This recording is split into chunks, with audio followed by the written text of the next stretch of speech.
திண்டுக்கல் மாவட்டம் கொடைக்கானலில் காலை முதல் அடர்ந்த பனிமூட்டத்துடன் சாரல் மழை பெய்து வருவதால் பொதுமக்களின் இயல்பு வாழ்க்கை பாதிக்கப்பட்டுள்ளது. இதுகுறித்த கூடுதல் விவரங்களை எமது செய்தியாளர் குறிஞ்சிவேல் வழங்கிட கேட்கலாம். குறிஞ்சிவேல், வணக்கம். மேலும் விவரங்களை வழங்கலாம். வணக்கம் பிரியங்கா. திண்டுக்கல் மாவட்டம் கொடைக்கானலில் இன்று அதிகாலை முதலே எதிரே வருபவர்கள் கூட தெரியாத நிலையில் அடர்ந்த பனிமூட்டமாக காணப்படுகிறது. மேலும் ஒரு சில பகுதிகளில் சாரல் மழையும் ஒரு சில பகுதியில் மிதமான மழையும் பெய்து வருகிறது. குறிப்பாக seven road, ஏரிச்சாலை, Moonjikkal, Kallaraimedu, observatory ஆகிய பகுதிகளில் அடர்ந்த பனிமூட்டத்துடன் கூடிய சாரல் மழை தற்போது வரை பெய்து வருகிறது.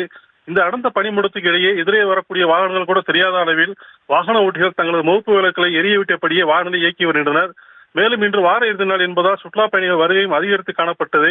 இதனால் கொடைக்கானலில் முக்கிய பிரதான சாலைகளில் வாகனங்கள் நீண்ட வரிசையில் அணிவகுத்து ஊர்ந்து செல்கின்றன.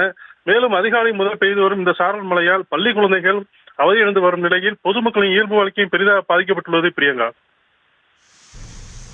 விவரங்களுக்கு நன்றி குறிஞ்சிவேல். செய்திகளை உடனுக்குடனும் துல்லியமாகவும் தெரிந்து கொள்ள சப்ஸ்கிரைப் பண்ணுங்க.